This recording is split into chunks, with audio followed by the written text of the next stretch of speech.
Alors avant d'arriver au MJMN, j'ai tracé ma route pendant quelques années. J'ai passé mon bac en 2007. Après, j'ai fait une Hippocagne, donc une prépa lettres, une L1 de droit, une licence et un master de littérature comparée. Et ensuite, j'ai fait un M1 de journalisme culturel à Nanterre. Ce qui m'a amené à compléter un peu ce cursus en arrivant à Metz directement au M2. C'était en 2015.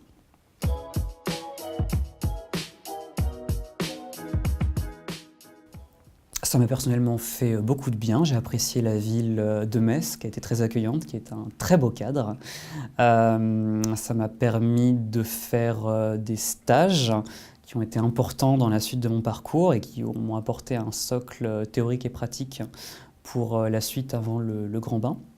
Donc c'est un ensemble quand même que je suis très content d'avoir fait, que je ne regrette pas une seule seconde d'avoir consacré juste un an, mais pour le coup une année à Metz.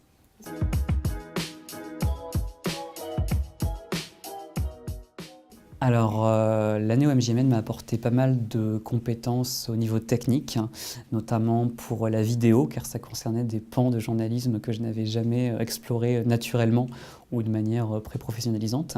Donc, manier une caméra, faire une belle image, l'exploiter ensuite un petit peu en amont.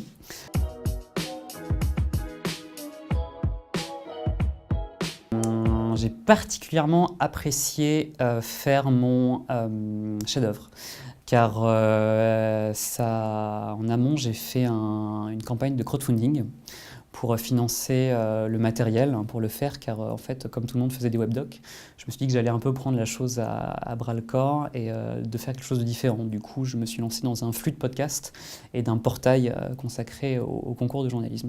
Et faire la campagne de crowdfunding sur Ulule pour financer derrière et trouver les moyens était particulièrement grisante. J'avais vraiment beaucoup de plaisir à organiser ça, à faire un peu 5 choses en même temps, 5 projets en même temps. C'est le Master MJMN, on est habitué à ça, c'est du sang et des larmes. Mais c'était l'un des meilleurs souvenirs, hein, je pense.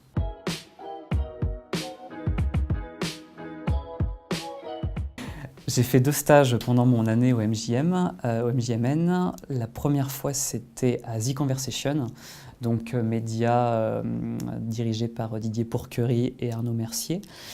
C'était très particulier puisque c'était une toute petite équipe. Moi qui avais fait que des assez grosses entreprises, Le Figaro, Le Monde, des trucs assez impersonnels, ça avait un autre cachet de travailler dans une équipe de 4, 5, 6 personnes. Et ça m'a permis de découvrir des fonctions très différentes de ce que je faisais d'habitude, puisque The Conversation, c'est de l'édition.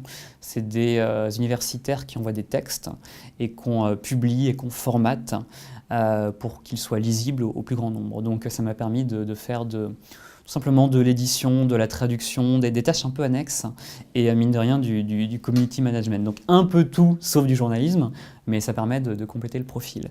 En numéro 2, je suis passé à l'Express l'été, ce qui a été une bonne occasion de tout simplement de mobiliser tout ce que j'ai appris jusque-là.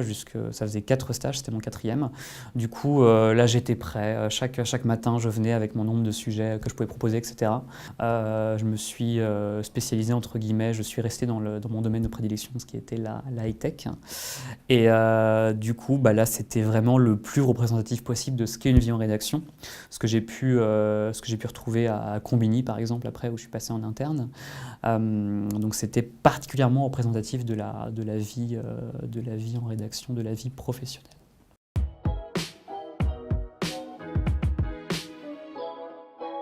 Alors au jour d'aujourd'hui, je suis toujours en recherche d'un travail, d'un contrat.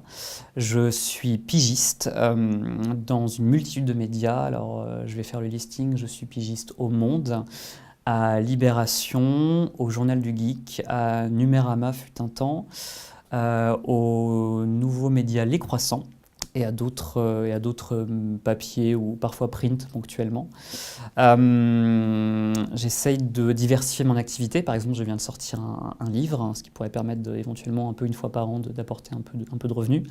Et peut-être que je vais lancer un Patreon qui sera accompagné d'un site qui ne sera accessible que via cette plateforme-là pour que les gens qui veulent les lire puissent mettre un petit peu de sous et que ça pourrait permettre de faire quelques compléments. Donc j'essaye de mettre le plus d'œufs dans le plus de paniers possible, de diversifier mes médias, de prolonger l'expérience avec ceux pour lesquels ça marche bien, notamment le Journal du Geek qui m'en commande pas mal, hein, où ils ont tout externalisé.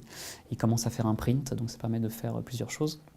Et tout simplement de faire ça le plus possible, jusqu'à trouver un contrat, ce qui est vraiment ce que je vise à terme. Je préfère nettement la vie en rédaction stable et avec un salaire fixe que la vie de pigiste.